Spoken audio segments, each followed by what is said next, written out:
So, If there's any questions from the crowd, we're happy to take them. So, I know the ISTAs.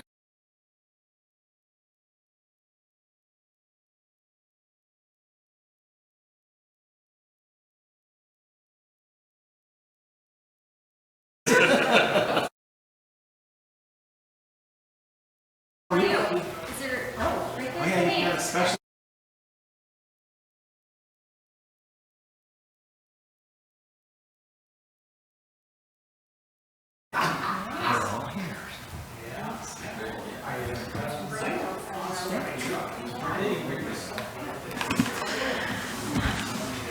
All right. Well, I just want to welcome everyone and say good evening. My name is Stacy Dahl. I'm co-chair of the Government Affairs Committee for the Grand Forks Chamber of Commerce, and I want to welcome the candidates and the viewers at home to this candidates forum. I'm told we have about 40 folks online who are viewing, and of course, standing room only in the room here. So tonight we will feature candidates for District 43 in the Grand Forks County Commission, and we will start with the candidates for the County Commission. So the format we'll follow tonight is each candidate will have 2 minutes for an opening statement, followed by questions submitted via email in advance. Questions from the audience have been screened for duplication and any editorial comments removed. At the end of the questioning, each candidate will have an opportunity for a 1-minute closing statement. So first up are, again, the candidates for the County Commission. Tonight are the Commission candidates Tom Falk, Kimberly Hagan, Casey Inman, Lon Kasager, Bob Rost, and Mark Rusted. And if it's all right, I'm just going to refer to you each by your first name. So first up, let's start with Tom, and I'd like to give you an opportunity for a 2-minute opening statement. Thank you, Stacy. My name's Tom Falk. I'm presently the chairman of the Grand Forks County Commission. I'm a graduate of the University of North Dakota and also of the University of North Dakota Law School. I spent about 36 years as an assistant state's attorney for Grand Forks County. In the past 8 years, I've been a county commissioner. It's a great opportunity for me to be a county commissioner. I've worked with the people at the county for many years. I know them well. I know the departments well. The greatest satisfaction I've had of late, besides working with the employees, would be managing the Grand Sky portfolio, which when I started, I took over for John Schmezik, who I'll give him credit for creating that whole concept. But when I started, it was a hayfield out there, and now we have Northrop Grumman and General Atomics and over 150 jobs, plus TRMC is coming, and I'm anticipating another 100 to 200 jobs. So it's a first for Grand Forks County. Most of the county, or no other counties in the country operate like this. It's called the Base of the Future, and it provides great economic development for the county and diversification of jobs. Besides that, I have the Correctional Center portfolio and the Juvenile Detention portfolio, both of which we're having meetings on right now to add on to those buildings. The detention center is aged and is beyond repair. The Correctional Center is a great facility. It's about 20 years old, but it's simply not big enough at the present time. So, thank you. All right. Thank you, Tom. Kim, please go ahead. Should be a button. Got it. Perfect. Thank you. Kimberly Hagan. I live in Grand Forks with my husband, Steve, who works at Gate City Bank in digital banking. We have 3 boys. All are in hockey, except our 7-month-old, who almost could play hockey. I graduated at Northland Community and Technical College with a business degree in marketing. After I graduated in 2008, I jumped right into working full-time as the marketing manager at Cabela's in East Grand Forks. I have the opportunity to do many events with the chamber and other organizations in the community. One which is dear to my heart was Operation Christmas Morning, trying to make sure that every kid that woke up on Christmas morning had a gift under the tree. In 2012, I left retail to work in finance. In 2013, I started my own financial services practice at Northwestern Mutual, where I stayed until 2018. From there, I started staying at home and raising my family and taking care of the people inside my home. But I still have been active in the community with different community events, with the Mayor's Back the Badge Ride, and other community events. My husband and I are members of Hope Church, and we volunteer there frequently. My husband is actually the treasurer of the board at the Hope Food Pantry, so we spend a lot of time there with our family. Other than that, that's about it up to now. So I'm looking to serve my community in this capacity. So, Thank you very much, Kimberly. Casey, we'll move to you. Hi, my name's Casey Inman. I'm an Air Force veteran that decided to stay here after I got out of the Air Force in '76. When I first came here, it seemed like a great place to start and build a future. I met my wife after I was out, and we were married in 1977, and I gained 2 sons right off the bat. I became a partner in my first business in the late '70s. I since built a second business called Modern Information Systems, and I still run part of it semi-retired. Now, I have served as the president and on the boards several times of the Chamber Military Affairs Committee and on Grand Forks Optimist Club.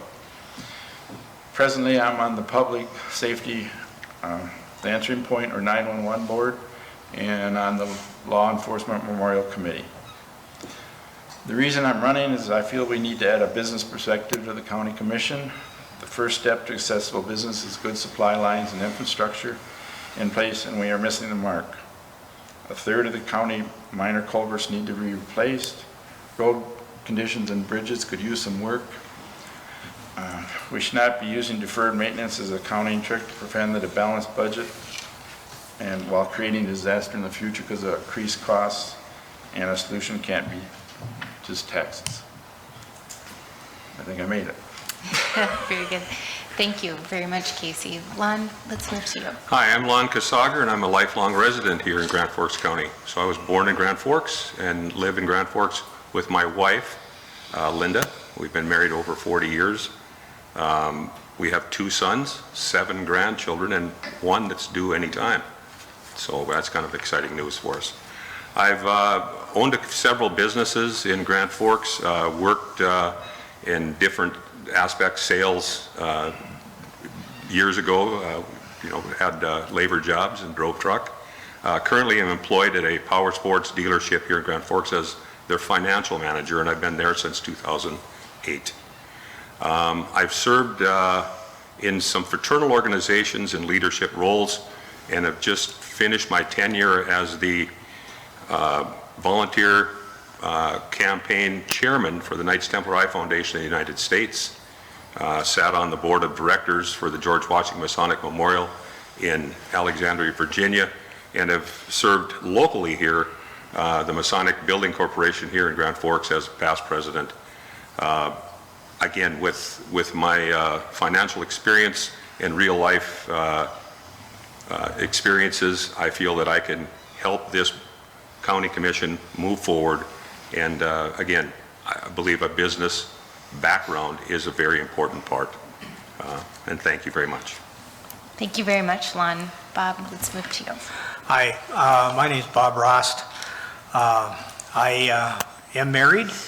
I have 3 children, actually adult children. My oldest is a sergeant with the North Dakota State Patrol. My son is an attorney, and my daughter is a teacher at Kelly Elementary. I have an associate degree in law enforcement and police administration. I'm a graduate of the FBI National Academy. I spent 49 years in law enforcement, 9 years as a deputy sheriff in Minnesota, and 40 years here in Grand Forks. During my time at the sheriff's office here in Grand Forks, I worked a lot with the kids, and kids is my forte. I was McGruff, the crime dog, for those 40 years. and did a lot of programs with the kids. I am in my retirement now. I am still doing crossing guard at Kelly School. I've been doing that for 18 years. I volunteer at the senior center every day from 10 to 12 noon. I'm there. I pack Meals on Wheels, and I do traffic control out in the parking lot. I did spend 32 years working part-time security at Columbia Mall. On Saturdays, everybody referred to me as Saturday Bob. And I ran security at the Engelstad Arena for the first 9.5 years of its existence. I was nominated and succeeded in getting Crossing Guard of the Year in 2018, which was a national award by Safe Kids Worldwide. And as far as the county commission goes, you know, when I was on the sheriff's department, my last 8 years I was sheriff, and I did budgeting and everything, and I kept everything as close to a zero increase as possible. And so I know how the county works. And so now I spent the last 4 years as a commissioner learning to why commissioners always said no. So anyway, it's been very interesting. I look forward to maybe another 4 years. Thank you. Thank you, Bob. Mark, let's move to you. Hello, my name is Mark Rusted. It's going to be hard to follow one of the most beloved people in town, but I'm going to give it a whirl. So also a lifelong resident. Went to high school with a lot of the people's kids that are running against me. There's certainly no bad words to say about any of these folks. There's no bad choice here. I'm just going to highlight a few of the things about myself that might set me apart. I am a blended family, so my first marriage unfortunately failed after 12 years. My wife's unfortunately failed after 24. So we took our 6 kids and made the Rusted bunch, we'll call it, for brevity. And we live right here in town, right over by in a townhome in a cul-de-sac by King's Walk. And I have always been a building operator, property manager, landlord, whatever you want to call it. And last April, I got a call from Johnson Controls, and they asked me if I would be willing to operate all the housing at the University of North Dakota because of some failing infrastructure, and they needed to get things figured out over there. And so I took that job. 6 months in, I think we're on the right track. I'm really optimistic with the way things are looking, and I believe that that's the same skill set that would translate over to the county with some of the infrastructure issues and the deferred maintenance issues, specifically in the county building right now, that are borderline embarrassing, that need to get handled, and probably there should have been some steps taken prior. And so I believe it's just simply I have such a fiscal mindset when it comes to property, and I'm acutely aware of how to prevent some of these things from happening. Now, you're just one of 5 votes, but I would certainly be a loud voice and a vote in favor of preventing some of these things from happening before you have interior plywood preventing ceiling chunks from falling down on you. So, thank you very much. Thank you. Let's, for our series of questions here, let's start broad. And we'll start here, Mark, and then we'll work our way back down.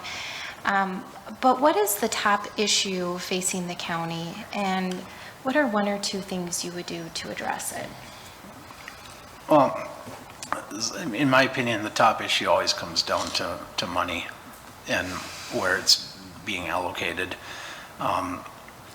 It's my belief that this may be popular with some, but very unpopular with others. It's my belief that the sheriff's department should be in control of the jail.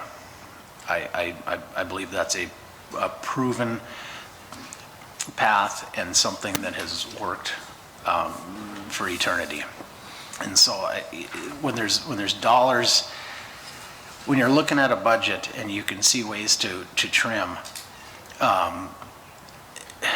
making a large decision like that might seem a little bit eyebrow raising, but in reality, over the course of many, many years, you really can save some money, and then also put a bit of an injection into the sheriff's department themselves, and maybe find ways to become more competitive financially with the local police department. And so those are two issues that, you know, I'm sure I probably share that with others on this stage. It would be my hunch without knowing for sure. But it seems to me that that's something that could be solved. Thank you very much. Bob, same question. What's the top issue and what would you do? Okay. I see the biggest problems in the county right now are jail expansion. We have to expand the jail. They are at capacity currently, and so we have to add another pod. Juvenile detention will also needs a new building out where the jail is right now. Their building that they're currently in is the old, actually it used to be the old quarters for the sheriff way back when, but that building is nickel-diming the county to death, and we don't want to sink any more money. We can't sink any more money into it. Also, the sheriff, we've been notified that the sheriff, the city police department wants the entire building. So we have to, at some point, find a building for them. If not build one, find a location for them. And the dome on the courthouse is leaking. So we've got all kinds of problems there that we need to fix. So thank you. Thank you. Lon, same question. Well, again, to prioritize the projects that we currently have in place, and as like you say, there are some, we spoke about earlier, there's culvert issues, there's road issues, there's then of course then some safety pieces with that, jail expansion, again, with the juvenile detention area. I mean, all these things are a huge concern, and how are we going to fund it? So I mean, and I know a lot of planning has already gone into some of these things, but again, it's those are some of the issues that will always face us. So again, we're prioritize the maintenance of some of the projects we currently have, and also, again, you have to work within your means. You have to be able to fund it too. You have to find the dollars, and that's where I'm at. Thank you, Lon. Casey, same question. Well, it's hard to add all those, but I would like to try to, as I said before, find a way to reduce the deferred maintenance over the next few years so that we get out of that hole. It's just, every time we defer something, the cost is just going to go up. And it doesn't make sense, you know, to do that if we can find a way at all to pay for it now instead of later. Thank you. Thank you. Kimberly, same question to you. I have two big issues. One of them is daycare. Currently, our county is only providing 48% of the need for daycare in our county. The biggest need in Grand Forks and in rural counties, there is enough people to support the folks that do want to go back to work. Maybe if they stayed home during the pandemic, and or maybe they lost their job, things like that. They're really having a hard time. I've spoke to a lot of people here in Grand Forks, a lot of moms who are ready to go back to work. They just can't. And the other big issue that I would see is to make sure that we're being really good stewards of the money that we're being given from our taxpayers. Are we having good oversight to when we give departments or whoever is asking for money, are we getting a benefit out of it? Are we making sure that it's being utilized properly and then we're getting that benefit back? So that'd be it. Thank you very much. Tom, same question to you. I guess I'll take a swing at as much of it as I can. You know, many years ago when I first started as an assistant state's attorney, the sheriff did run the jail, and it was a sheriff several prior to Sheriff Ross. But we were being threatened with lawsuits sometimes on a weekly basis. In corrections, it's just a black hole of lawsuits. And once we hired a trained professional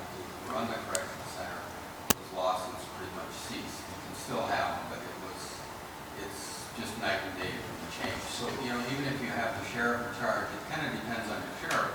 The problem is sometimes the sheriffs, they don't have a lot of experience, so you kind of run with that. Our buildings are up to date maintenance-wise. The courthouse is a problem because it's a historical building, and that's going to require massive amounts of money, but the building is well over 100 years old, and it's one of the soundest buildings in town, so we will take care of that. And our roads are actually in great shape. The culverts and bridges, that's a 25-year project. You can't just fix those overnight.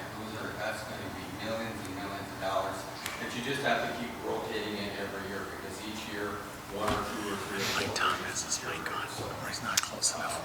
Those are They need to be closer to the mics. And Tom, I just want to make sure, I don't know if your mic was on for, and I don't want anybody to miss anything you have to say. So, And we have people texting us from at home. You Oh, should move a yeah. little closer to your mics when you speak too, please. yeah, sorry, I didn't catch that. All right, very good. Thank you for those responses.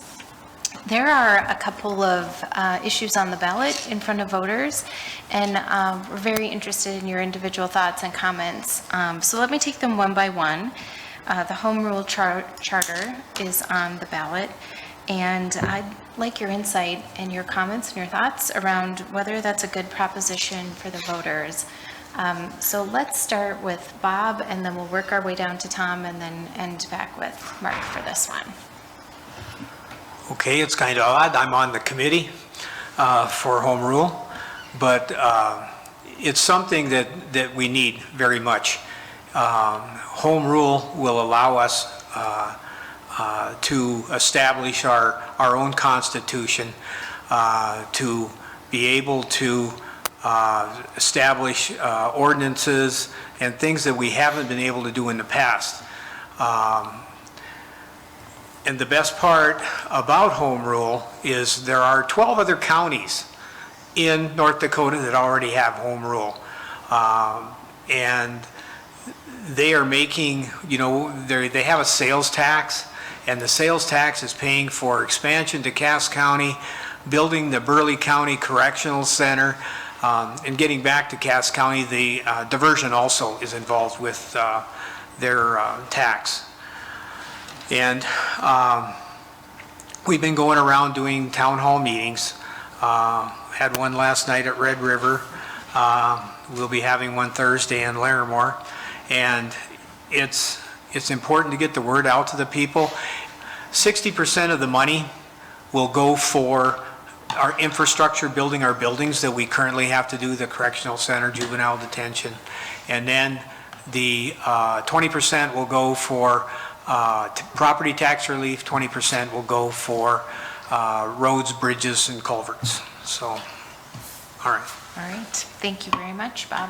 Lon, let's move to Home you. Rule Charter, it's as long as the charter itself is written well, that's the biggest detriment of that. It's still, in Home Rule Charter, would still give the citizens of the county an option to approve or disapprove things that would come up in front of it.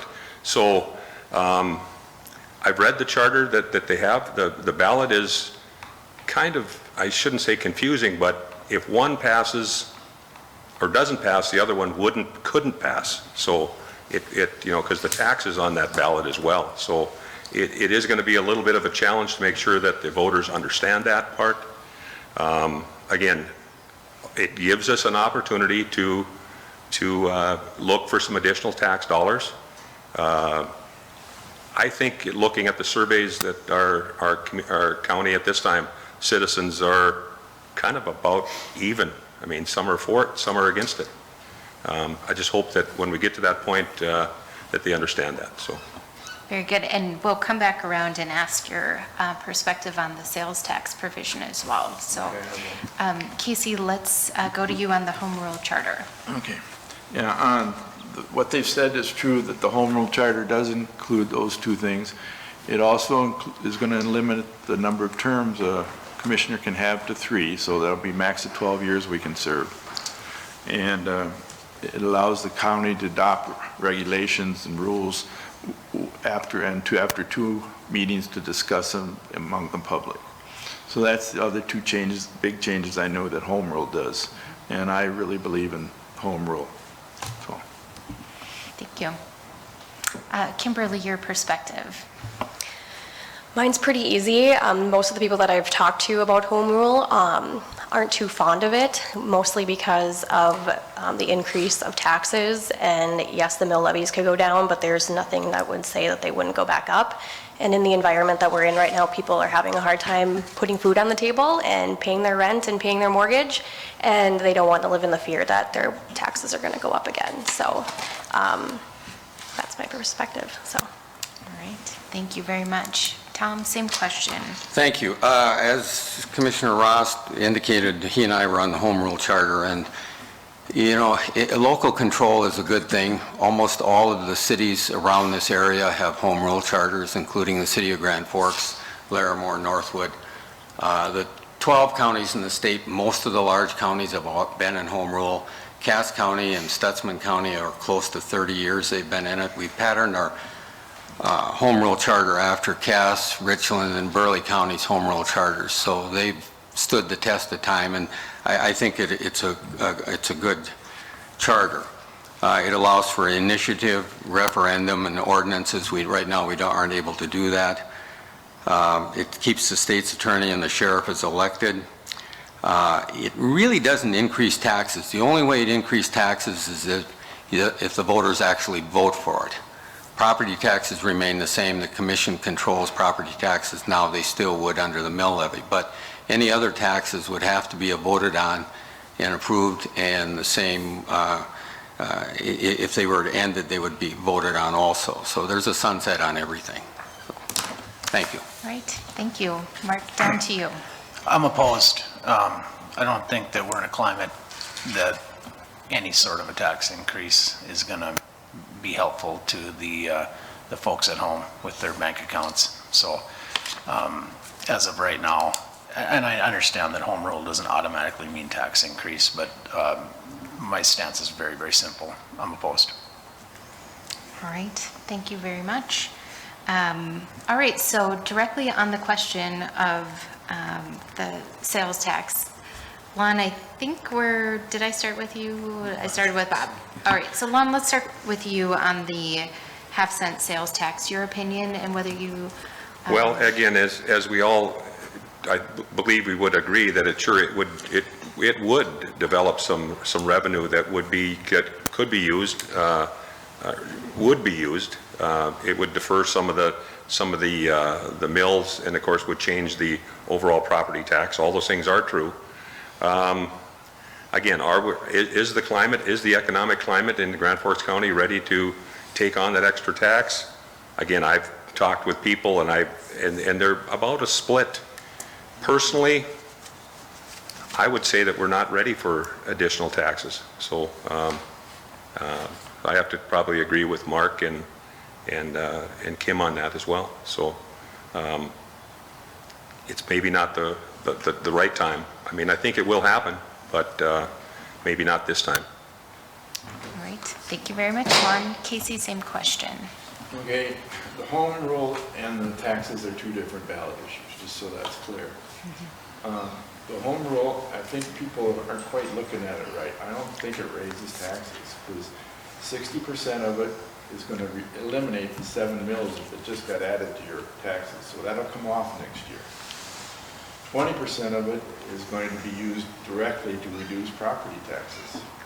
That leaves 20% that is going to be used for roads, culverts, and that type of thing, which, you know, is $1 million. That's probably something that if we don't start taking care of, we're going to get taxed for it anyway. So I really don't see it as an increase, and that's kind of my position. All right, thank you very much. Kimberly, same question on the tax. My answer is pretty much the same as it was before. The people in our county are having a hard time the way it is right now, so raising any sales taxes might be detrimental to some folks, especially those that are on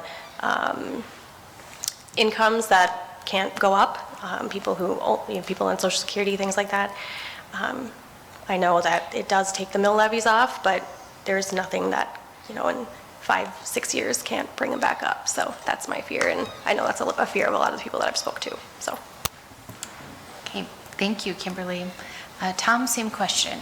Well, the mill levy is for construction of projects. It's a separate mill levy up to 10 mills, and that's what would be taken off. 7 mills are being used right now, so there would be no need for that. We wouldn't have any other buildings that we could possibly build after that.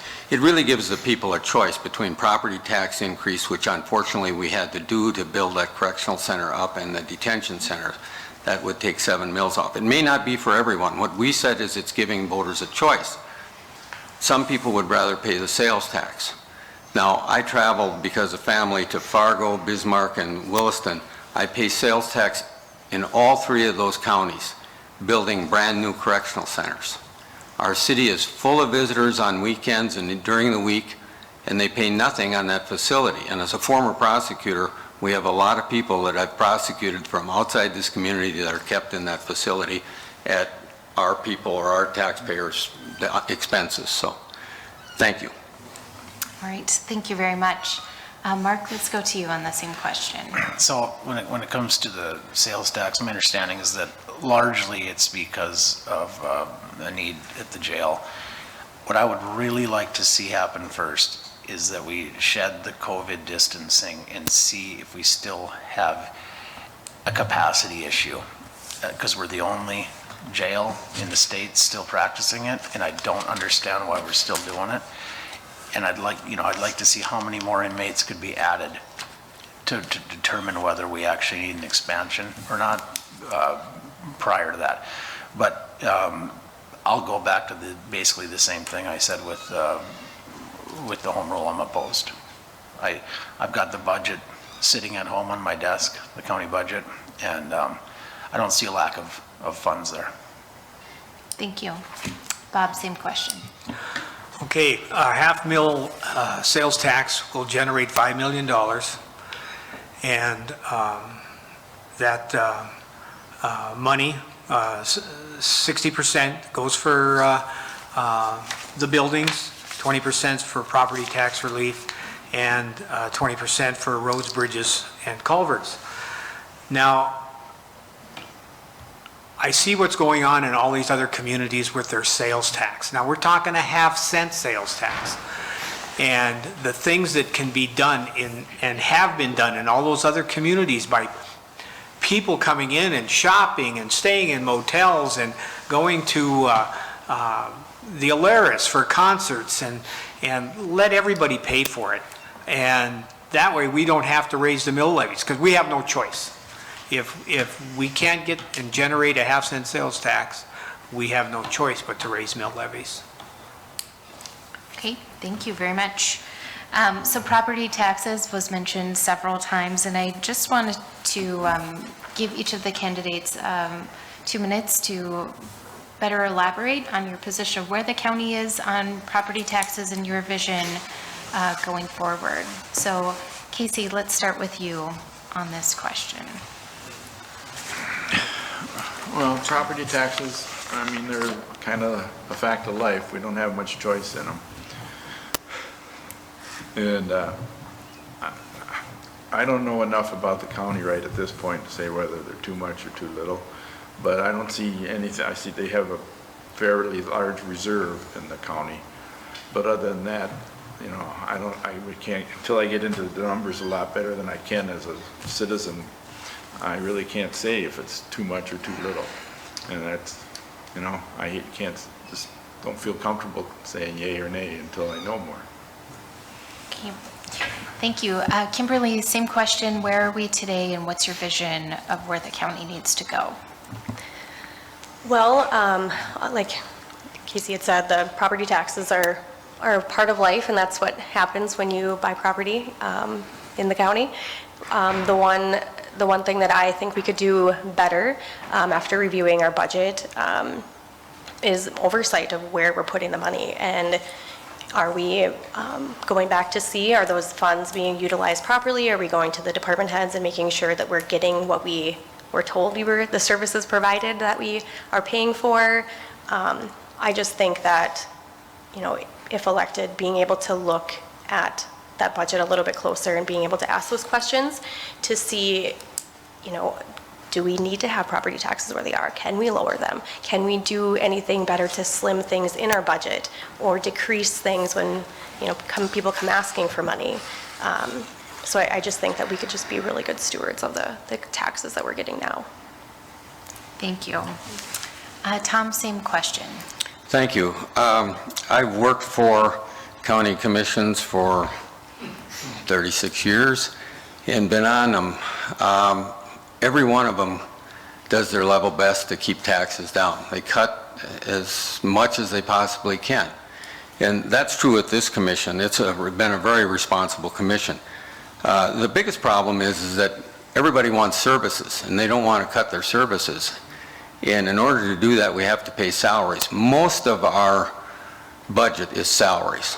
So you'd have to cut people or salaries. And right now, for instance, Sheriff Schneider tells me our sheriff's department are paid about $1,000 a month less starting salary than the police department. It's hard for him to track people. The same goes in the state's attorney's office. They lose people. Their caseload is higher than it should be. The correctional center is an ongoing problem. We can't keep people in there, and salaries are an issue.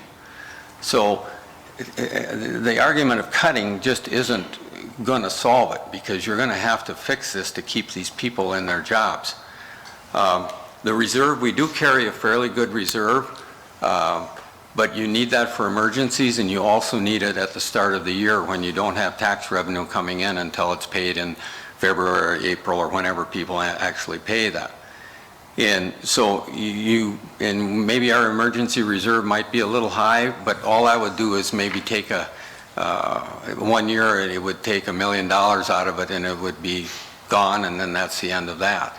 So that doesn't solve really our problems either. I think the biggest way to solve our problems is economic development, and I preach that right from the get-go.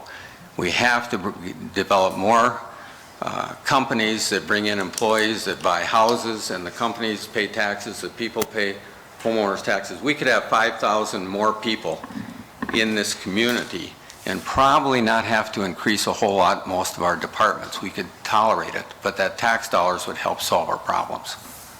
Thank you. Thank you. Mark, let's go to you for that same question.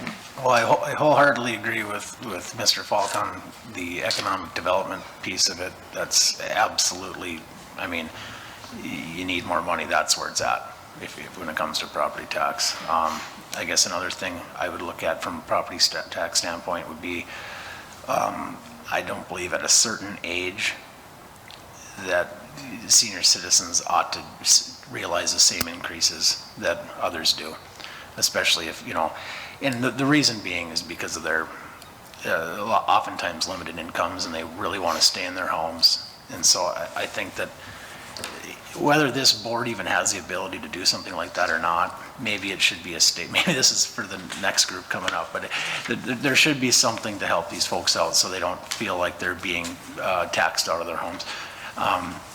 As far as property tax increases, I mean, I understand that it's a way of life, like others mentioned up here. It is. I make my living off of real estate. I understand. It's not fun. I wish everything was a flat tax, but unfortunately, that's just not the world we live in. And so, I would never vote for a property tax increase under any circumstance. I think that there's always fat that can be trimmed. Others may disagree, but it's what I do for a living, and that's why I'm running. Thank you. Bob, same question. Okay, property tax is an evil. The whole time I was on the sheriff's office, it was like budgeting and trying to keep everything at zero, and yet, as Mr. Falk said, that people want services, they want people to respond, and you can't do that unless you pay them well. when this home rule thing, this is the third time now for home rule to roll around. And it failed the last 2 times just because people thought their sheriff and state's attorney were going to be appointed by the commission, and that's not so. But anyway, that's why I'm so in favor of this half-cent sales tax, because I don't want to raise property taxes. I do not want to do that. I want people that come into this community, that shop and stay in motels and go to entertainment, help pay for what we need in Grand Forks County, like the other 12 counties are doing in North Dakota. Thank you. All right, Lon. Well, I think all the aspects of this have been discussed. Property tax, again, is, if you want to call it a necessary evil, it is something that we all don't want to pay, I mean, or pay more. The sales tax, all those things, taxes. I mean, there's only 2 ways you can balance the budget. It's either you need to develop a larger tax base by either additional companies and additional people that are in here, or again, spend less.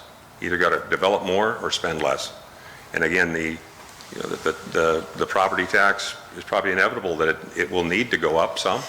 The sales tax, again, it would develop the dollars based on the numbers that they have, that, it would be a revenue change too as well. So again, there's going to be some dollars that county residents are going to have to do, but it is true that other people would come from out of the county and help spend or pay some of that tax as well. Again, I don't like to see any of the taxes go up, but again, it would have to be reviewed. And I'm not saying that the current commission doesn't review and work on that budget hard, but again, it's a constant look-see at all of that. So, thank you. All right, thank you very much. We do have a question about the fairgrounds and the need for repairs at the fairgrounds. So let's do a 1-minute response, and Kimberly, we'll start with you. Hot topic. Hot topic, the fairgrounds. I have fond memories of going to the fair when I was younger. Is that something that's going to continue? I don't know. Do people still enjoy going to the fair? I've heard a lot of negative comments when I talk to friends who go to the fair frequently. The last time I went, I felt kind of sad that we weren't putting on quite of a show that the rest of the state might be doing with their fairs. But I think that there's a lot of opportunity. I think that, if we are able to grow that aspect and get some community involvement, I think that's a great place that would draw people from around the rural area to come to Grand Forks and stay here, so. Thank you. Tom, let's go to you. Well, yeah, the fairgrounds definitely need upgrading at times. It's a historic grandstand, and we've tried to put money in. We are somewhat limited on the amount of money that we have available for it because of various other problems. Commissioner Knopf and I met with the fairgrounds people multiple times and made some suggestions about if they could put some money in, we would match the money on various projects out there, and we just haven't reached the solution on that. I agree with Kimberly on that. It's unfortunate that fairs are not what they used to be. When I was a kid, I was from north of Jamestown. Stutzman County Fair was the biggest thing in the summer. You look forward to that. But now kids have so much other entertainment available to them that it's not the same. And I'm somewhat concerned that it's going to go the way of the Elks Club and Moose Club and various other things. They're just not the same as they were several decades ago. So unless there's something more out there to lure them than what we have right now. All right, thank you. Mark, same question.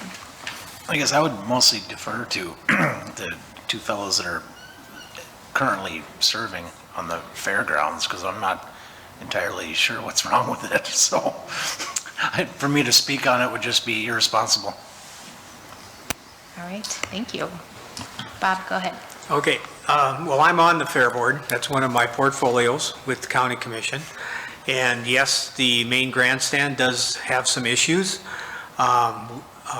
We are attempting on a year-to-year basis, working with the engineer to see what we need to do to get that grandstand so it's safe. Yet it's on the historical register, so everything has to be run through them on everything that we do out there. And they are trying to improve the fair itself. But I will say that one of the biggest and best things that goes on at those fairgrounds is the River City Speedway. That racetrack is state-of-the-art. They have tremendous shows. The World of Outlaw sprint cars come in here twice. And they love coming here to race. And it really draws a huge crowd. And if anything, that's going to make that place be around for a long time. I can personally attest that I took my two boys to the Speedway last year, and we left with a really nice layer of dirt on our faces. So we had a really good time. Lon, same question. Well, I have a lot of experience with the fairgrounds. I'm currently, and I didn't say that earlier, I'm the competition director for River City Speedway. And I've worked for the Fair Board from 1986 till River City Speedway took over in 1999, and since then to current. So I've had a lot of time that I've spent out there. The fairgrounds itself has shrunk in size. Again, the jail is there. They footprinted that. There was some property that was sold adjacent to that cart track. That of course, when you sell it, you generate the dollars, but it's hard to get it back. But yes, I agree with Commissioner Ross that it is state-of-the-art racing. Johnny Gibson from the World of Outlaws said it's his favorite track, and they travel nationwide. I mean, it has some phenomenal racing that is a big attribute, brings in a lot of dollars to this community. Again, it's really near and dear to my heart. It needs some work, absolutely. So, do I have the answer? No. Thank you. Casey, we'll end with you here. Yeah, personally, I don't know a lot about the fairgrounds other than me and my wife like going and attending the 4-H exhibits. I haven't gone to races much since I was a kid. So one of my sons was named after a racer that died out there. So, there is some relationship with it, but to tell you what they can do to fix it and repair it, I just don't have the knowledge or the experience. Thanks. All right, thank you very much. For closing statements, we'll come back to Tom and let you kick things off, and we'll move down the line here. But anything you'd like to say to the voters in closing? Well, I'd just like to re-emphasize my experience with Grand Forks County and my knowledge of that. I love my job there as an assistant state's attorney. I love that building, the old courthouse. The county office building is a great building. We have to have economic development. That's the key to this whole project, and I will continue to push Grand Sky. I'm experienced. We're going to be doing some leases out there on some major projects coming up here in the next year. The Global Hawks are going to be based out of Grand Sky instead of the Grand Forks Air Force Base. It's probably the biggest development the community has seen in quite some time, and it's stabilizing that base and stabilizing Grand Sky. But we need economic development, and as a good example, the cost of living kills us. It was 8.5% this year, and the property values went up 4%. When we're trying to keep our employees, and Culver's is offering $18 an hour for walk-in employees, it becomes very difficult to manage a budget. So we've got to increase our property in this community. So, thank you. Thank you. Kimberly, go ahead. Yeah, I don't have any experience in the political sphere. I am a mom who has a big heart for my community. This is the place that I want my children to grow up in. I want them to stay here. I love Grand Forks. My husband and I had the opportunity to move to Fargo recently, and I just, there was no way. This is the place that we call home. like some of the rest of the folks up here had said, we need to grow our community. I think there's a lot of people that feel that it's not family oriented. There's not a lot of things for families and young kids to be able to do, especially in the wintertime. The new Children's Exploration Center is a great start, but I think that we need to look at expanding things like that so we can grow our community and keep our property taxes down from the income from that. Thank you. Casey, go ahead. Yeah, I think the commissioner race, in my view, comes down to about three things. How do we manage our resources to the best effect? How do we grow and develop Grand Forks County? And how do we create a favorable environment for commerce? All of them have the same answer, I think. I feel we need to bring business approach to the county commission, have a small, I've been a small business owner for 4 decades, and I made the same sort of decisions daily that the county needs to make. I had to allocate resources, work within a budget, all while growing my business, which in the county's term is economic development. I've seen in the past few months things that have gone wrong in the county. The solution can't be just to raise taxes. Families are struggling as it is now with the record inflation we have. They need someone who knows how to optimize and allocate funds to keep Grand Forks affordable. In closing, I want to take what I've learned from the business world, the good times and the bad that I've had to live through, and apply it to the county commission. I want to bring that business approach to county management so that we can keep taxes low and affordable, secure economic development, and improve our infrastructure. Thank you. Thank you. Lon. Again, as we had spoke earlier, I am a lifelong resident here in Grand Forks County, and my family has deep roots, not just in the city, but rural roots as well. So expand the business base, which would expand the tax revenue. Those are some things that we need to work on for sure. Be good stewards with the dollars that we do have, and constantly monitor the budget. And again, if there is some areas that we can save some dollars, we got to make sure that we do those things. Again, thank you for your time. Thank you. Bob.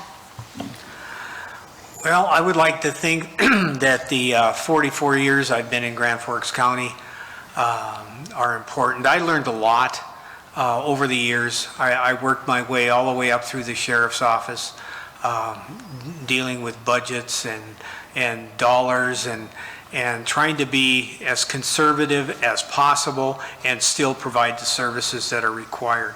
So I think I've been doing that the last 4 years as a county commissioner. I've worked well with the commissioners that are there right now.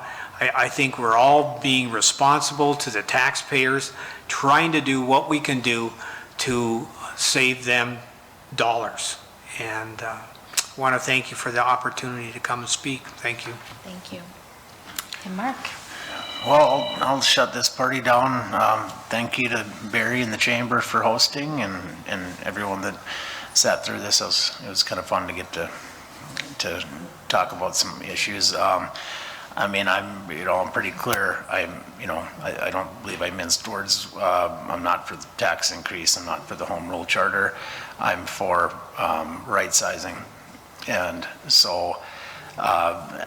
I believe that my experience with MGM Properties, my own personal apartment buildings, and now running every single building that students live in at the University of North Dakota and fixing that budget kind of speaks for itself. And so I'd like to bring some of that same knowledge to the county, and I would like to do so without even ever suggesting an increase in revenue. Thank you. Thank you. Very much. And I just want to conclude by thanking each of you for running in your current or prospective service to the community. Thank you very much. And thank you for your time and your perspectives as well. So we'll take a short break and we'll return with the candidates for District 43. Thank you.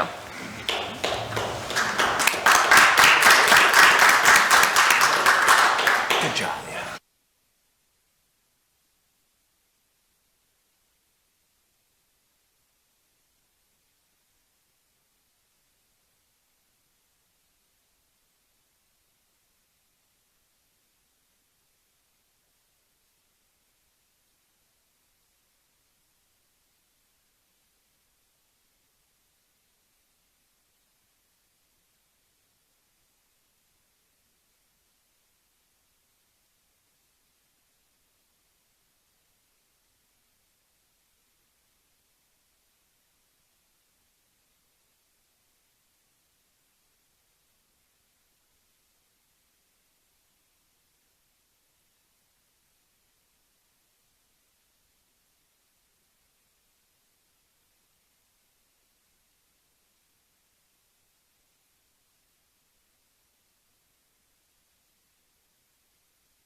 Thanks when I said we'd start, but everybody's here.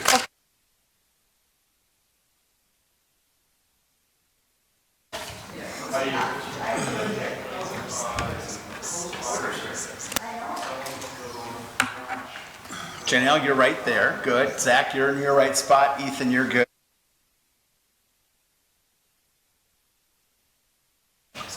And Ms. Meredith's up there.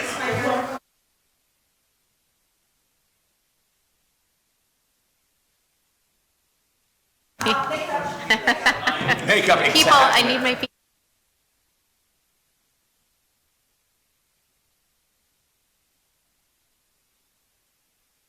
And I use these cards as a courtesy.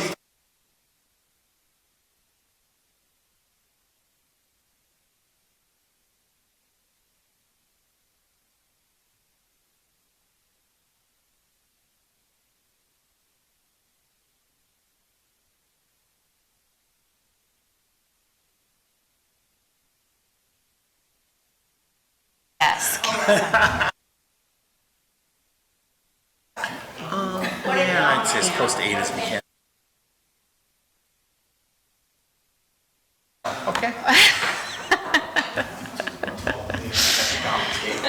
Jonelle is chairing this meeting. Test, test. All Hello. right. Hello. I'm just trying to figure out how hard or less hard. How's this sound-wise?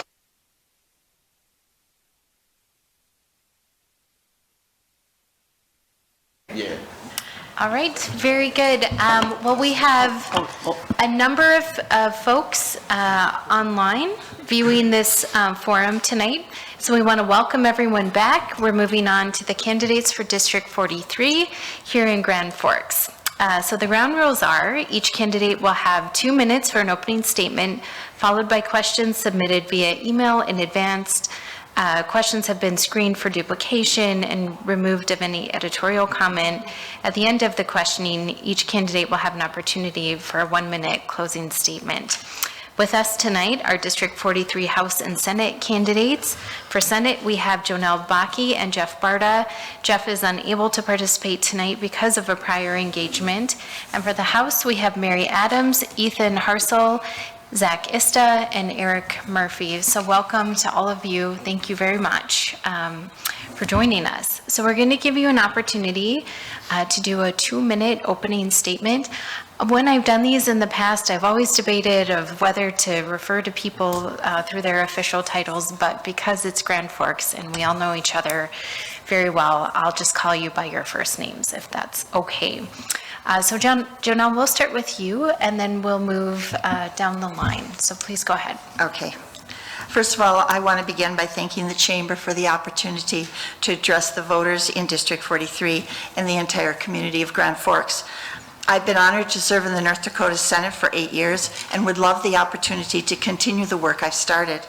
I'm a retired special education teacher who worked for the Grand Forks Public Schools for 33 years.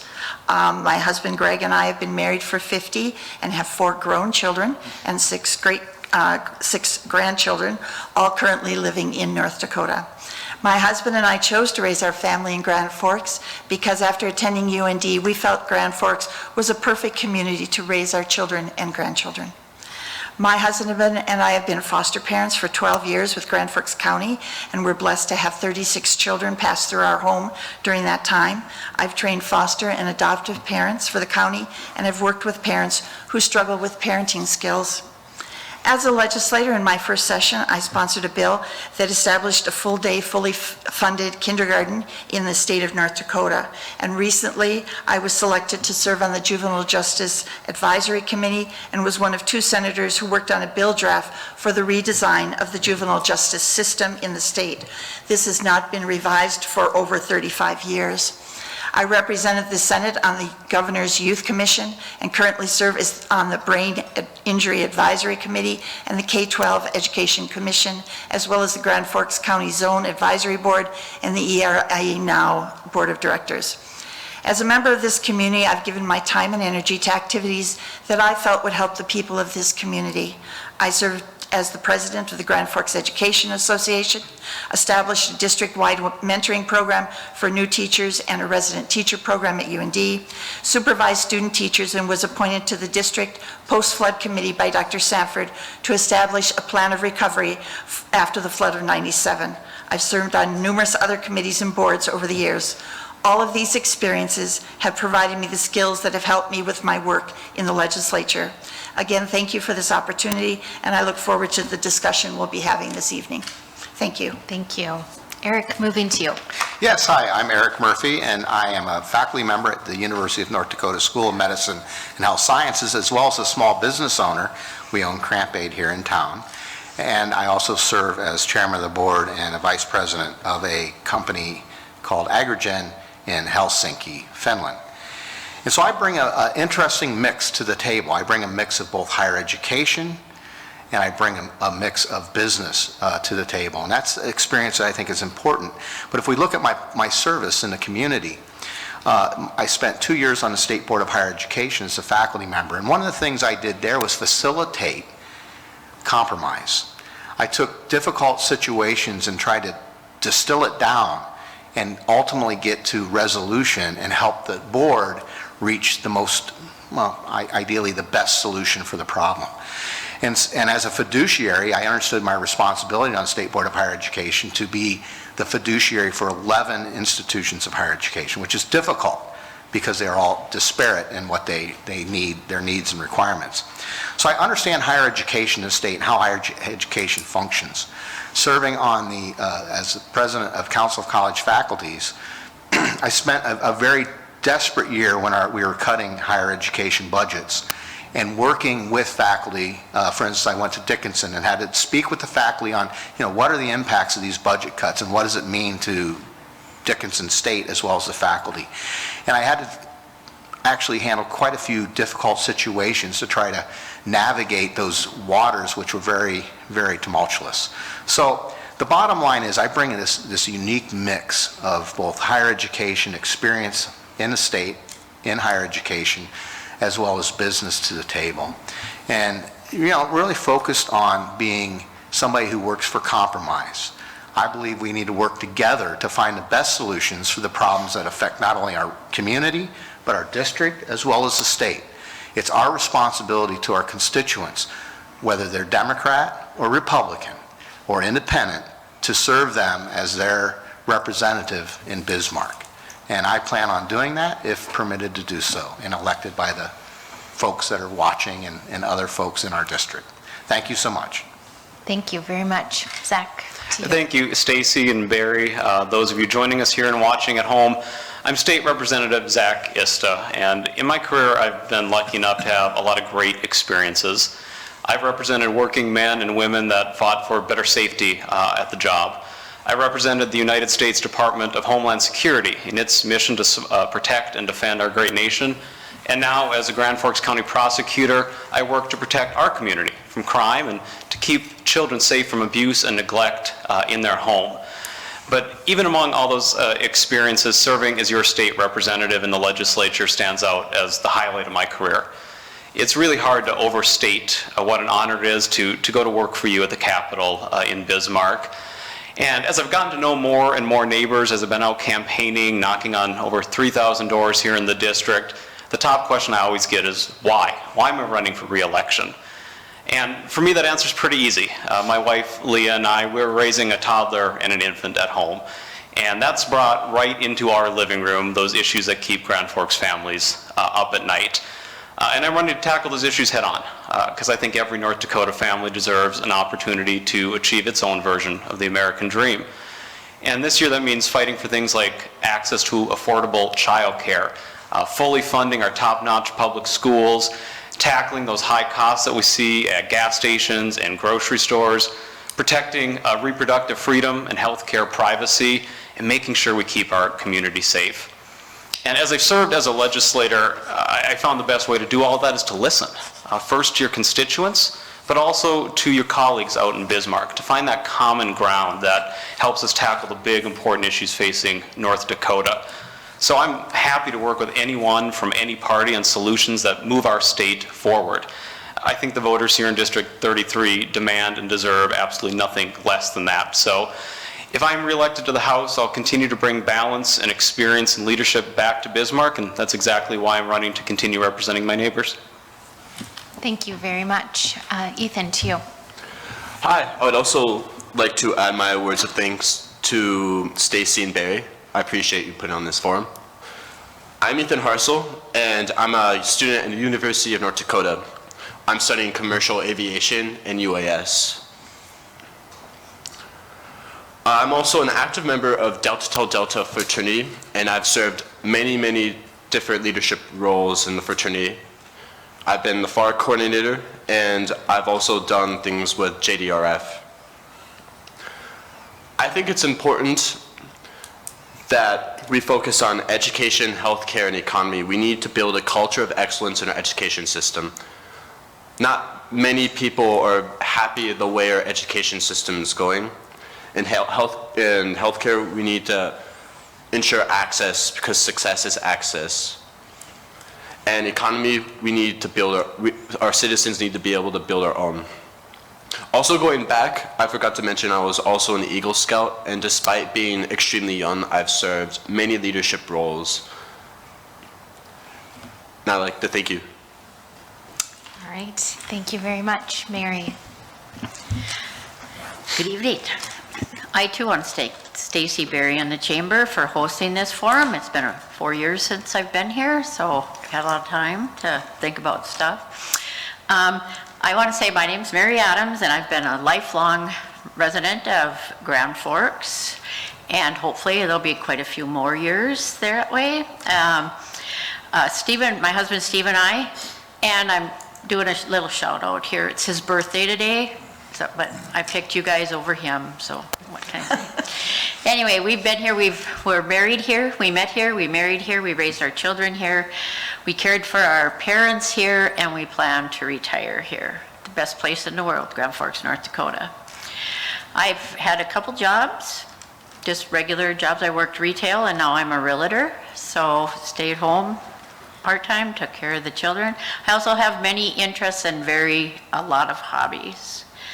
But the newest thing, enlightenment, I guess, would be being a representative in District 43. This has brought the word that I'm looking for, enlightenment, as to how not everybody lives the same way. Everybody has their own concerns, and that the thing is to make sure everybody is heard. As because the concerns that they are as varied as their households. And so as a legislator, I'd like to bring those concerns of all the constituents in District 43 to the state and make sure that they are listened to, and that we can take those, and take those to the floor and hopefully do something that will make North Dakota a better place for all North Dakotans. Thank you. All right, thank you very much. Much like the last forum that we had just prior to this one, we'll start with Eric on this question. What is your top priority, and specifically, what are one or two ways that you're going to move that policy forward if elected? So that's a great question. I think we heard it in the earlier group, right, for the county commissioners, that economic development, enhancing the tax base in Grand Forks is important. And I think vertically integrating economic development is important. We need to work with higher education to help spin out companies coming out of the university. We need to provide those companies the starting capital in a form of a loan to really get them going, okay? And we do that pretty well in this town. Public and private partnerships in this town are very, very well done through EDC and the state and other agencies. But I think we need to continue that. We need to have an emphasis also on really building our own companies here in town. You know, we need to have companies that are founded here, they grow here, they grow with their employee base here, they build bigger plants here. I look at Orta. Orta just expanded. I don't know, they probably maybe tripled their square feet that they have over there. And they make street sweepers. Who knew, right? We have companies throughout this town who make amazing products. And we need to expand that. We need to continue. It's just not UAS, right? It's also jobs. We have to think vertically through the entire value chain. Whether it's somebody who with a high school education or a GED, they need jobs. They need high quality jobs that they can enjoy. Alternatively, you know, we have jobs, for instance, in UAS spectrum that are very, very, very, very high paying jobs. And we need that entire breadth and depth. So one of the things I'd like to do is create the North Dakota Research Institute. And the idea behind this institute is it would help fund grants at higher education with a long-term goal, a 20, 25-year goal to make the Grand Forks region become a hub for the sciences, technology, and engineering, okay, as we spin out companies. So we can talk more about that in later, but that I think is one of my big priorities. All right, thank you. Zach, same question, top priority and one or two specifics. Yeah, the top priority for our neighbors here in Grand Forks is those kitchen table issues, the economy. Folks are struggling to pay $3.70 for a gallon of gas, or $5.50 for a pound of hamburger, or $4.50 for that gallon of milk at Hugo's. So we got to have policies that make sure we're helping families deal with that cost and make sure we're keeping our economy in a strong footing here in North Dakota. And one particular economic challenge we face in Grand Forks and across the state is workforce. We have a real crisis in our workforce. This starts with making sure we're aligning folks with good paying jobs, with good benefits and a good culture fit, so they stay there long term and contribute here to our community. But we know this is a quality of life issue for everybody too. We've all waited too long for a table at our favorite restaurant or driven up to a store only to find out they had to close early due to short staffing. So we in the legislature have to tackle that crisis head on, and there's a few things we can do. One of the first things we got to do is invest in childcare. We are hearing that call loud and clear. It's a workforce crisis, and we need to invest in that economic infrastructure by making sure providers can operate a business at a profit, making sure their workers are paid like professionals so they can be recruited and retained, and then bring down the cost for working families that are struggling to pay that bill every month. I think the second thing we can do is also make it easier for moms and dads to stay in the workforce after they have a child or have family obligations. It's well past time where people should no longer have to decide between staying home to care for themselves or a loved one if they're sick or under the weather, and choosing between that and a paycheck to put supper on the table at the end of the week. So we need a paid family leave program here in the state that makes it easier for folks to stay in those jobs they like. And then the third thing we can do to address our workforce crisis is to continue to build our pipelines of new workers. At the high school level, that includes continuing our support for career and technical education. We're going to have an outstanding Career Impact Academy right here in Grand Forks, and the community came together just to support that in an unbelievable way, and we'll continue to support that at the legislature. At the higher education level, it's continued investment in our 2- and 4-year colleges, because that's where we're going to train that next generation of truck drivers and energy workers and healthcare aides and nurses and teachers. And if we do those things, I think we can put the state on a strong footing to solve our workforce crisis. Right, thank you. Ethan, same question. So my issue is mental health. It is the unseen crisis in my generation. Over a quarter of people my age have had suicidal thoughts. Since my sophomore year of high school, given this was about 2016, I had about 6 friends commit suicide. I had 6 friends commit suicide. I think we should do a full-scale investment on our mental health system. The way things are going right now is below par. We need to realize that success is access. We must hire more counselors. we must have more resources. We must have confidential counseling, especially for careers like aviation. I know firsthand that some careers, if you admit you have a problem mentally, if you have a bad day, you are at risk of losing your whole entire career. We must realize also that an ounce of prevention is worth a pound of cure. Thank you. Thank you. Mary, same question. Thank you. Mine would be education. We need to fund our schools to where we can keep our teachers, to recruit our teachers and retain our teachers. These are the people our children spend all day with, 5 days a week. They're teaching them, they're caring for some, they care for them. And our children are a very important asset. If we want to keep them in school, we need them excited about their education. The teachers need to teach the children, not follow a list of dictation set by the legislature. We have no place in the classroom. We can help them, we can say this is what they need to learn by the time they graduate, but we need to back our teachers 100%. They're underpaid, we're understaffed, they need better benefits, and it's for the community to get behind them. Grand Forks has just a wonderful teachers in all grades. I've seen them all, I've worked with them. This is something I've never ever thought of not sending my child to school because they might, what's being taught is not right or whatever. That was the place where my children went and developed their social skills to move on.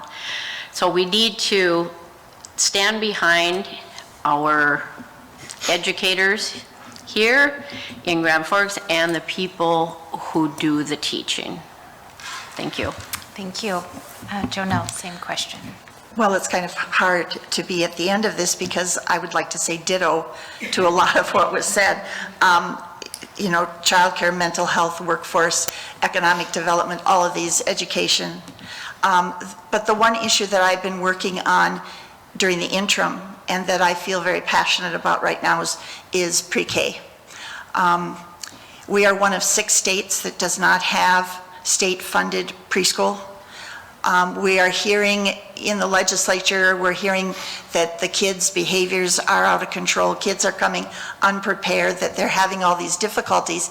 And we know that families are busy, and some of these young families are struggling to address some of those issues. Parenting isn't what it used to be. Now they spend a lot of time on their phones and their kids are kind of left floundering. So we need to take a handle on the preschool. We need to start addressing that. What I will be proposing, and I've already started trying to put together a bill draft for it, is that there would be an optional preschool program. The state would give each school board, if they choose, now it's an optional program, so a school board could say, we're not in a position to do preschool right now, we choose not to.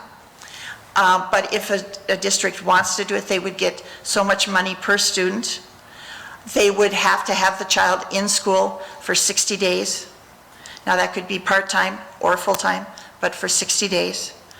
They would have to have a certified teacher in the classroom and a teacher's aide or paraprofessional, so there would be 2 adults to a classroom.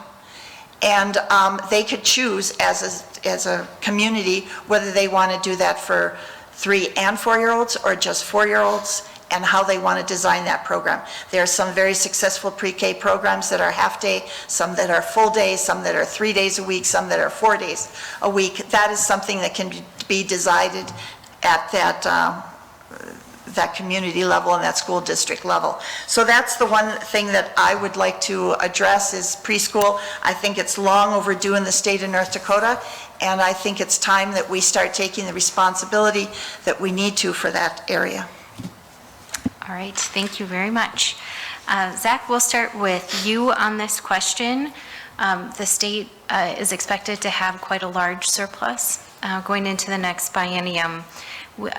Certainly taxes are on the minds of voters and businesses. We've heard about the governor's support of an income tax proposal. There is a substantial property tax proposal on the table as well. So talk about your approach. Would you put an emphasis on property tax, income tax, or perhaps nothing, or some other type of idea? But talk about what's on the table. Right, taxes are one of those costs that we can help bring down for families here in Grand Forks. And as I've been knocking on those 3,000 doors in our district, the number one tax concern for folks is property tax. That's the tax that's driving seniors out of their home, making it harder for young families to buy that first home, and contributing to higher rent costs here in the region. And I'm glad to see that lawmakers across all parties are now starting to sing out of the same hymnal on this issue. We've seen proposals to address property taxes. Folks in my caucus have a good plan to put dollars right back in taxpayers' pockets by doing a refundable income tax credit to offset the property tax bill, up to $1,000 for families. There's other proposals that would buy down part of the schools portion, the school district levy of property taxes by furthering our state investment. And we haven't seen all the details, but I'll certainly take a close look at that. But what I don't agree with is the notion of a flat tax proposal. That is just both the wrong diagnosis and I think the wrong solution. Not a single person has brought up their state income tax bill as the biggest priority for them. And even setting that aside, when you look at this plan on the merits, it ends up being just a massive tax cut to the wealthiest North Dakotans. When you look at an average middle-class family in North Dakota, they would stand to gain about $154 in tax cuts. That's about $7 extra in your paycheck every 2 weeks. When you take a wealthy family, somebody in the highest tax bracket, that household making over $433,000 a year, they're going to get a $4,600 tax cut. That's nearly 30 times the benefit a middle-class family would see. And if you apply it to an honest-to-God millionaire here in North Dakota, they're going to see nearly 80% bigger tax cut than the middle-class family. In total, if you add up the entire cost of this plan, some $500 million every 2 years, 25% of that cost goes directly in the pockets of the richest 2.5% of North Dakotans. I think that's out of whack. I don't think that's right. I don't think that's fair. What we need to do on property taxes is what I supported the last special session. Targeted tax cuts that help middle-class, working-class families and seniors and fixed incomes. We had a tax cut to take advantage of good economic conditions in the state to put up to $700 in every family's bank accounts as a tax credit. That's what we should do again, targeted temporary tax cuts while we have the resources to do it. Thank you. Ethan, same question, your perspective on taxes. Yeah, of course. So I would like to actually support Doug Burgum's flat tax plan. And I would also be in favor of a property tax slash as well. I think we have enough money to do both. 6 out of 10 North Dakotans would pay no income taxes whatsoever. And the other 4 out of 10 would have a significant slash in their income taxes. I think that's fair, especially in these terrible economic times we're facing as a nation. When you donate to charity, you say, any penny counts, every penny counts, any money you can give counts. And I think if we can give back just the smallest amount or any amount back to the people's pockets, that would be a very good thing. Because I know as a college student, I live paycheck to paycheck, and I know many, many North Dakotans are also living paycheck to paycheck. So I really think we should take into consideration a cut for everybody. Thank you. Thank you. Mary, same question. Thank you. I'll start with the property taxes. Property taxes do more than just pay for streets and specials and things like that. They also fund our services. They fund our firemen, our policemen, our street cleaners, all that. So, and also, they deserve a raise, like everybody deserves a raise. You know, so we need to keep in line with the wages that these people are getting across the nation, so we keep the good service providers here. That's one thing. That's why property tax we pay one of the lowest property taxes compared to other states and that type of thing. So I think we need to keep it there, and you know, you don't have to raise it, but you got to keep it level with the amount of people that are coming in. As to the flat tax, income tax, it never works. What Zach was saying, of course, the wealthy always benefit from that because, you know, they don't pay as much. And true that not everyone would even come into a flat tax. I mean, they wouldn't have to pay any taxes at all. But flat tax just does not work for the majority of North Dakotans. I think that's all I got. Thank you. Thank you. Jonelle. I would not support the flat tax, and for a couple of reasons. Number one, as has been previously stated, the percentage that the different income levels receive is way off. And you have to remember, a lot of that money would be leaving the state. A lot of these wealthy people don't live in North Dakota anymore, and their taxes, they'd be getting huge tax breaks, and they aren't even living here. So I just feel that that's an unfair tax. If you want, and property tax, let me go back to income. We did a vote. We asked the citizens of this state, do you want to eliminate income tax? Do you want to lower income tax? And every single time we've had a vote, they've said no. Our income tax is low, our income tax is fine, leave it alone. But do something about our property tax. And every time we talk about income tax and we ignore their concerns about property tax. And I think we need to address that. Most people know that if the state is doing its fair share of supporting education, it brings your property tax down. The more money that the state puts into infrastructure needs in a community, your property tax goes down. The ticket here is the state needs to step up and give more money to education, give more money to some of the infrastructure needs in the county and in the cities, and then you're going to see your property taxes falling and your mill levy going down. Voters want income tax left alone. They want property taxes to be addressed, and I think that's where we need to do it. Personally, I think we need to take a hard look at our tax structure completely at the state level.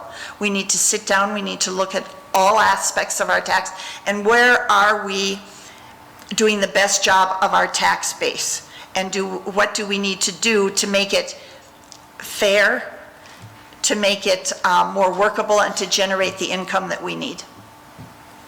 Thank you. Eric. And so I'm not going to completely disagree with my colleagues to my right and to my left, but I think what's important is we need to have both a short-sighted and also a long-sighted view of the tax issues, right? When we have, there's something that's very important right now that I haven't heard anybody mention, and it's the simple fact that our state retirement system for our public employees is upside down by about $1.44 billion on the actuarial cost, or about $1 billion on non-actuarial costs. And there's a slight difference there, but the point is, this is really upside down. Now, part of this is, about half of that is what we call political subdivisions. So that means a county or a state that's putting, or a county, a city that's putting into the state retirement fund for their employees. So about half of that's their responsibility. The only way they can put that money into the fund is by increasing taxes. Their real only way to do it, unless they have home rule, is of course property taxes. So we have a real problem in this state that we need to address, that we can't continue to kick the can down the road. All right, and so I think, you know, we need to have some income or some property tax relief, okay, because that helps immediately. But we also have to take some of these excess funds when we have them and put them in down and pay down what is becoming an ever larger and larger debt in an employee retirement fund. We are there are only 3 states in the union that are worse off than North Dakota. 3. That's not a good place to be when you have an excess of income coming into the state via our oil revenues. With regards to flat tax, I don't support the flat tax. I believe a progressive tax is ideal because the more you make, the more you pay. You have a larger share of the burden. But we all have to be pulling the wagon. Every citizen has to be involved in helping to move this state forward, and we need those taxes for essential services. We can't have it all unless we want to pay for it. And so, you know, at the end of the day, I see short-term property tax relief while also taking care of some of the not really popular and not really discussed issues, but they're really looming large, because as we talk about seniors and their ability to pay, if you're a state employee and you're retiring, 68.3% is what we can fund right now. And so this is a real issue, okay, and we just can't ignore it. And so what I'd like to see is take some of the excess, put into that employee retirement fund, helping the counties so they don't have to raise taxes, and then also property tax relief. But I do not support the idea of a flat tax at all. I believe that our progressive tax system, and as my colleagues to the right and left have noted, our taxes in the state on the income side are extremely low. So we get a lot of benefit from those taxes. But at some point, we have to be prepared for when the oil revenue starts going down. Thank you very much.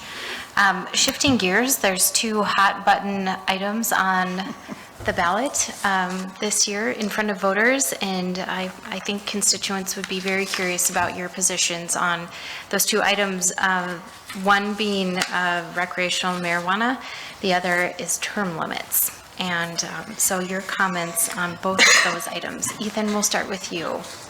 Yeah, of course, thank you. Measure 1, I'm not much of a fan. The biggest problem is voters have the chance to give term limits to elected officials every single election day. And another thing people say about term limits is that our lawmakers are too old, but you can just run for office at a young age. I believe that if you get involved in politics at a young age, you can bring a fresh perspective and give a voice for young people. We do not need term limits. And in fact, I think term limits, people are confusing them for congressional term limits. And we need to make it clear that the measure states that this is term limits for state lawmakers, not for Congress. And many people are going to mistake with those 2. In terms of marijuana, I support Measure 2. I think most Americans use marijuana and they shouldn't get prosecuted for it in North Dakota. I have many friends that use marijuana and they should be allowed to use it when they want to. Thank you. Mary, same question. Thank you. Term limits. Well, the way that it kind of came about is there's a little discourse in the legislature last session, and so then it popped up again. It's truly not a good idea. I mean, being in the legislature is a constant learning. And there are things that are very complicated. Some of them are a lot simpler, but some are very complicated. And the longer you work on it, the more you learn how that committee works. Like the education funding, even the people on the education committee will tell you, I can't explain it to you, it's just really hard, you know? And so term limits it should be for the people in Washington, because, you know, they're there for a reason. But in North Dakota, we also only meet every other year. So if you put a term limit on it, in one term limit, that legislator is only going to be there for 4 sessions. And then they have a chance to go to the House or the Senate. But it's just too small of a time for them to get the full workings of the House or the Senate that they're in. So I would oppose term limits. Now, marijuana. Well, I got to say it's something I've never tried. I'm not sure, and there are a lot of people that talk about it that are for it. There's a lot of people that have used it since it was invented in the 70s or it came about or whatever that way. I don't know if it was invented or just, oh wow, you know, that type of thing. But that is a personal choice. And, but if we change the marijuana laws, then we have to change the other laws to go with it. You know, like, can you have, you know, you have to raise the amount that you can have, carry or whatever. I do know one thing is that the federal guidelines on marijuana are much stricter than what the states have. So it's, there's that crossover. And so you have and there is a lot of federal work done in North Dakota. So if the worker can't be on a federal payroll when if he's a marijuana user, then of course that workforce comes down too. So I don't think at this time that it is a good thing for North Dakota because we do have a lot of I think it's just too difficult to put it all in one neat little marijuana basket. Thank you. Jonelle. Term limits. We already have them. It's called voting. You don't like the work somebody's doing, then don't vote for them. I really believe that we need the historical perspective of long-term, you know, senators or representatives. You know, there's a history here. And if you don't know that history and you don't have anybody who can tell you, well, we tried that before and it didn't work and this is why, but maybe if we tweak it this way. I mean, this is not an easy job. And don't let anyone let you think it is. And Stacy, you know, you've done it. You have to be able to listen to hundreds of perspectives on things, and you need to, things are flying at you very quickly because we only have 80 days and we have over 1,000 bills. So you build up an understanding of the process, you build up relationships so you know who to seek out to ask questions when you have questions. And if you, every 4 years, are throwing the apple cart up, you're not going to get that continuity of service, you're not going to get the quality of legislation that you currently are getting. I think it would be a detriment to the state. And as far as marijuana, it's illegal on the federal level. That becomes a problem for me because then who's in charge, the feds or the states? If we're saying it's okay, but the feds say it isn't, technically the federal law is supposed to supersede state law, so we're making something legal that really is illegal because it's federal. I think that's a gray area. When we were first talking about legalizing recreational marijuana, I attended several conferences representing the state, and I asked states and representatives and senators from those states, how is it working now that you have recreational marijuana? And many of them said, we have some problems. We haven't been able to iron out some of the problems. Workforce safety. They're having people who are coming to work and working on heavy equipment who are being injured and sometimes killed because they're high when they're working. We have people who are driving when they're high. There's no way to know when you stop them, well, it isn't alcohol, but were you high? And people are getting killed. So I think we need to,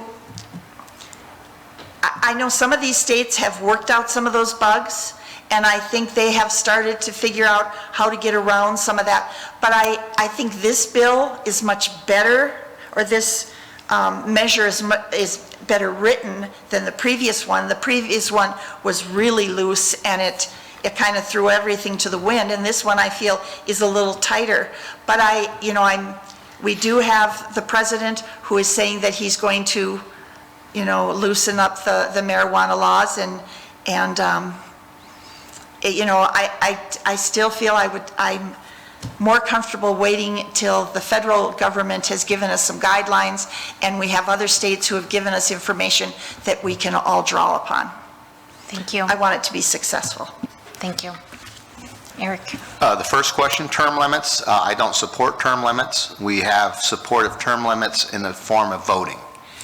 And if you don't like the job, as my colleagues have noted, that somebody's doing, you can not vote for them, right? So essentially, the system we have in place, both at the federal as well as at the state level, is that in the House or the Senate, that a person can serve until the voter says they're not serving, or they decide to retire, whichever comes first, right? And so that's the system we have in place. So for all essential purposes, that's very effective.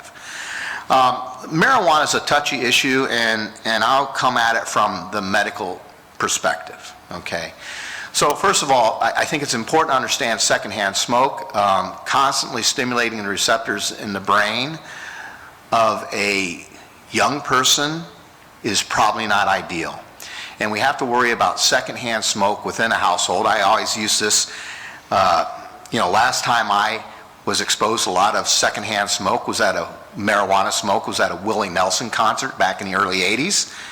And I had to stop for fast food 3 times on the way home, and it was 10 miles. So, so I use that because medically, Marinol has been used. I've lectured on Marinol for 22 years. And it is THC, and that's used to treat individuals for nausea and pain and also appetite, to stimulate appetite in a broad, pretty narrow, like individuals undergoing cancer treatment or AIDS patients, for instance. But I think the larger question is, what's the long-term effects of habitual use of current levels of THC that we find in our current marijuana? Let's not kid ourselves. This isn't the stuff in the Grateful Dead and the hippies in the 70s, okay? And the reality is the THC levels are extremely high. Most states aren't doing a great job. My understanding from the Drug Task Force people is that Colorado is tracking hospital ER visits for psychoses, and they're up. The literature's pretty clear that in Europe, where marijuana has been legal for quite some time, that psychoses admissions are up. Cause and effect, difficult to say. However, psychoses is difficult to treat. And I think we really have to be aware that there are some real potential medical issues that aren't being discussed about this and the use of habitually using marijuana. So frankly, I just don't support it. I don't think it's a good idea. We've already decriminalized the use of marijuana. Nobody, I'm sure my colleague to my right can speak to this, nobody in this state is being sent to Bismarck for having a baggie of marijuana for personal use on their possession. My understanding, it's a misdemeanor. And so, we're not prosecuting marijuana, but legalizing it may perhaps expand it. And lastly, a lot of people commit crimes, and when they commit crimes, a lot of them have I've got the red sign now. They do have, I didn't see the yellow. They do have THC as one of the compounds in them, and studies show that. And so when we're thinking about property crime, that becomes important as well. Thank you. Thank you. I voted to legalize recreational marijuana last year in the House, and I'm going to vote again to legalize it on the ballot measure this year. Look, this isn't some slapdash measure that's going to put a dispensary in every corner in every town in North Dakota. It's carefully and narrowly drafted, and it strikes the right balance between personal freedom and liberty, public health, and community safety. Marijuana is already in our community. We know people that use it. We have friends and family that use it. And Mr. Murphy's right. We don't even treat it as so much as a misdemeanor in the state. Possession of small amounts, it's just a criminal infraction. No threat of jail time at all. I think we can better utilize our law enforcement resources to tackle dangerous drugs like fentanyl and methamphetamine that are killing families across the state of North Dakota. Marijuana is not without risk. I share concerns about needing the federal government to also take action We have to redouble our efforts to keep it out of juveniles' hands and make sure we vigorously enforce our laws to keep impaired drivers from behind the wheel. But at the end of the day, I trust responsible adults to make responsible decisions for themselves. On term limits, I think probably the last thing voters need is another politician or a bunch of aspiring lawmakers to tell them again why term limits are such a bad idea. My colleagues have made many of the arguments about the same concerns I have in this measure. But I think it would do us some good to reflect on why it is that term limits are so popular. Why does it seem like voters want them so badly? And I think a big reason is they just don't see responsiveness out of the legislature. They don't see responsiveness out of that supermajority party that controls Bismarck. We've talked about mental health tonight. Well, that's not a crisis that sprung up overnight. We've been sounding the alarm bell for a generation that we need to invest more money in our mental health care system. We've done the same on child care. This isn't just a new problem that came up in the summer of 2022. We've watched for a decade as child care has blossomed into a workforce crisis. So, what I think voters are trying to tell us is they want more balance in Bismarck. They want folks to go there and actually get the work done, to make these investments, to make these changes, and they're just not seeing that out of the lawmakers right now. So rather than telling voters what I think they ought to do with that, I'm going to trust them to make the right decision, and we as lawmakers would do well to pay attention to it. All right, thank you very much for your perspective. I think it is time for closing statements, so we will begin. Mary, you're on the hot seat first, and we'll move down, but 1 or 2 minutes in your closing statements to the voters. Well, I myself, Janelle and Zach, want to thank you for having us here tonight. And the thing is we will continue to work for all those in our district, our city, our county, and state. That's what legislators are supposed to do. And District 43, the city, the county, the state deserves the experience, balance, and leadership that we would bring to Bismarck. And should the voters decide to send us back to Bismarck, we will continue that work for the families, whether they be young families or older families.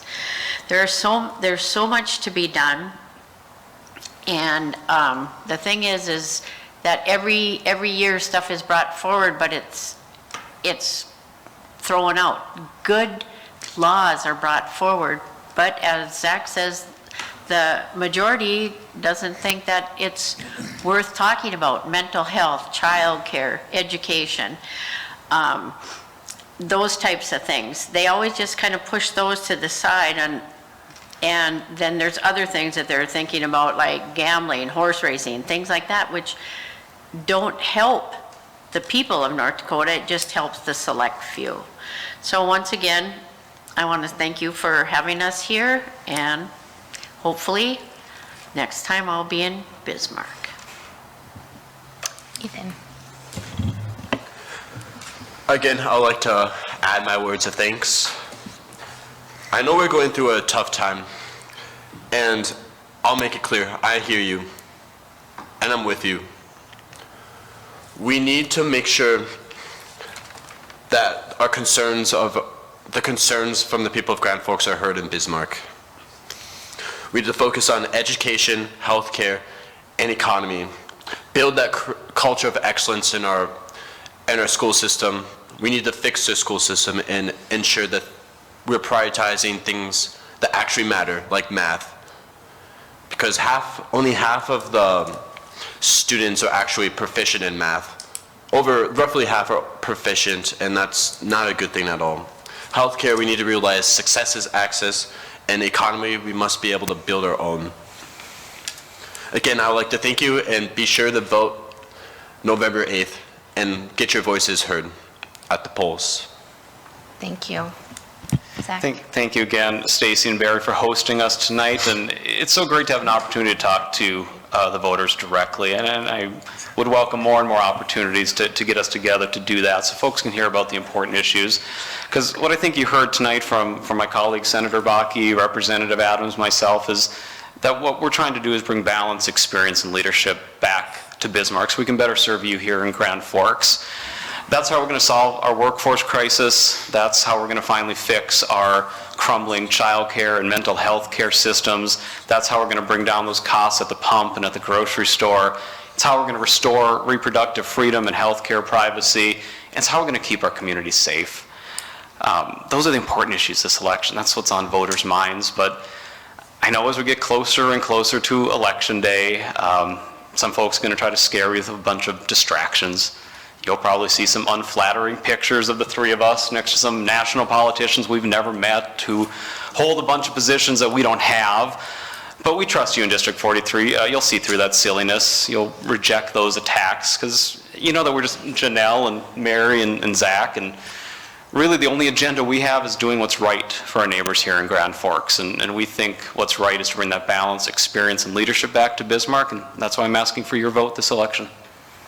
Thank you. Eric? So I moved to this, my family and I moved to this state in 2000.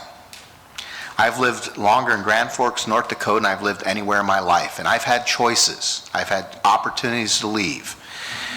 But there's something about this community that strikes me as very positive. And I think nobody undersells this community more and this state more than perhaps the people who've lived here their whole life and they don't know what else is out there.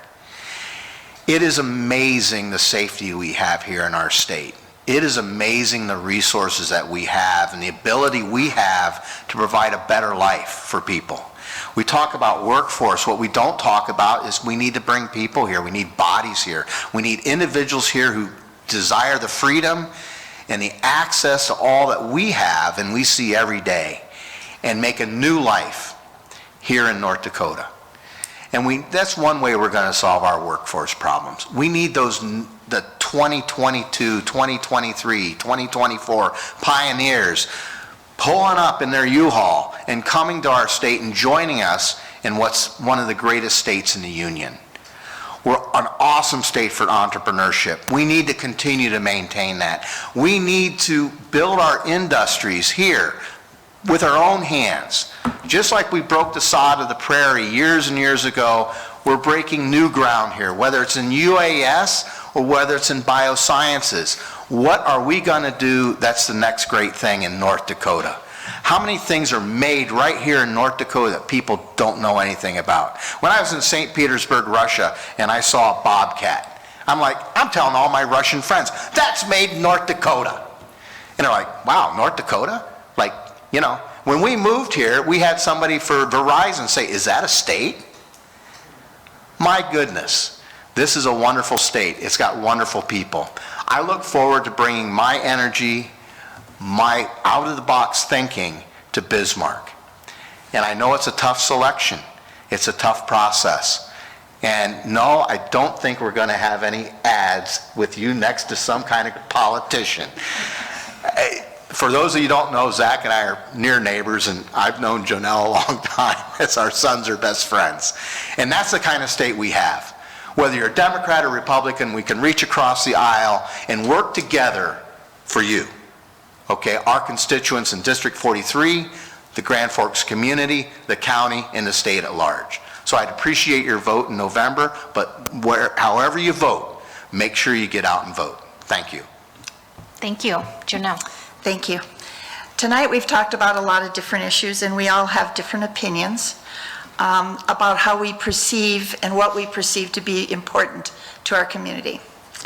However, until you get to Bismarck and you hear the testimony, you listen to the discussions from around the state, you analyze the amendments suggested by others to improve the bill or to change the bill into something totally different, we can't really say how we'll vote. That has been my job for 4 regular sessions and 4 interim sessions, to listen to those discussions, analyze the consequences of those bills, and to fix those bills so they work for the people in this community. It has been a labor of love, and I have not taken my responsibility lightly. The political landscape has changed dramatically on a national level and here on a state level. Today at a nonprofit luncheon for the CEO of the Bush Foundation was in attendance, and she said something that struck me. She said that people are voting with anger and sometimes out of fear at this time in history. In my opinion, we need to eliminate that fear and tone down the anger so we can work together more successfully to address the needs of Grand Forks and North Dakota. We need to leave our hats at the door. I want to thank the citizens of District 43 for giving me the privilege of serving as your state senator.